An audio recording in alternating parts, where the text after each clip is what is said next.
This is the rubber mat and insulation that I took out the back of the van.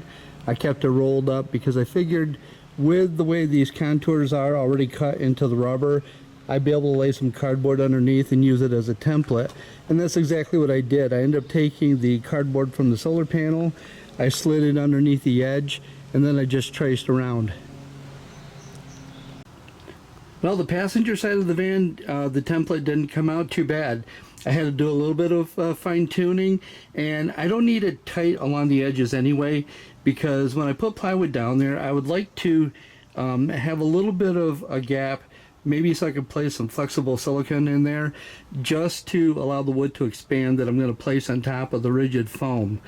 And the other thing is, back here, there was a plastic plate that attached to the back portion of the van, and it looks like it was there to help protect the metal itself, because it was pretty scratched up. So I'm sure, you know, as you're dragging stuff in and out of the van, that's what that purpose was. And I had cut the mat out according to where that plastic piece would be sitting. I think what I'm going to do though is add cardboard to it and bring this out so I can kind of square this up, and then I'll just cut around the opening here.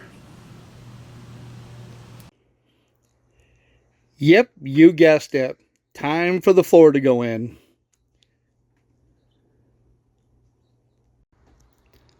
I laid my templates on top of the plywood that I got at Home Depot and used my jigsaw to cut everything out. I did a lot of trial and error test fits, making a little bit of adjustment cuts, and I think I'm all set to place these in the van. But first, I'm going to take my blower and I'm going to blow everything out on the inside here, because there's quite a bit of sawdust inside.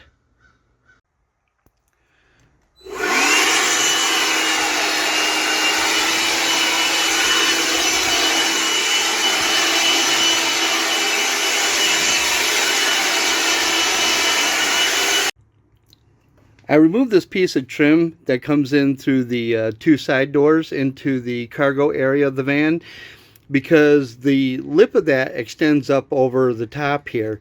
So what I've done is I've cut that down, and I'm spraying with this Rust-Oleum rust reformer onto any of the bare metal, or, you know, just to give a good protective coating. Now with this trim piece back in place, you can see where I had trimmed the top of this down so that it's even with the floor of the van, so that when I set my plywood down on here, it'll come up right over the top of this. I laid down my adhesive. That was after I put this trim piece back in. Laid down the adhesive, put in the plywood pieces. You see this fit down here nice. I extended this piece of plywood out because I have another piece that's going to go in right here on the end, and that will give me a little storage space right here.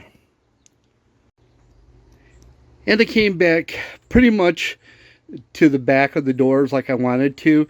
When I close the doors up, it's got a little bit of a gap, but not bad, and I can live with that. The pieces fit in there pretty good. And I don't know, they make it look so easy on some of these other YouTube videos. I guess for me, working alone, I forgot how heavy these 4x8 sheets of plywood were. Oh my God. But anyway, they're in place. The adhesive's down, the plywood's down, and now I'm just putting some things on here right now to add a little weight and let the adhesive set up. On to the next step. This was the trim piece that I was talking about. It originally went, you know, right in this area, and it snapped in with clips, and it got pretty scratched up. Obviously, it's doing probably what it's supposed to do, and that was to protect the metal from anything being dragged in and out of the van. But I didn't want to put this back in, and that's why I ran the plywood right up here, so that when you close the doors, you have just a very, very, you know, thin amount of space between the two. And this will not be used. I'm pleased with the results. Everything seems to be coming together pretty nicely.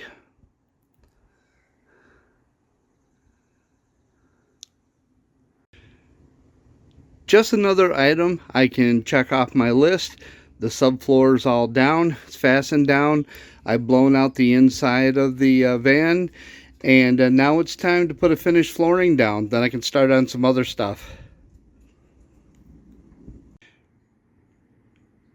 My son and I made a trip to Home Depot yesterday. We wanted to check out the different vinyl flooring that was available, and this is what we came up with.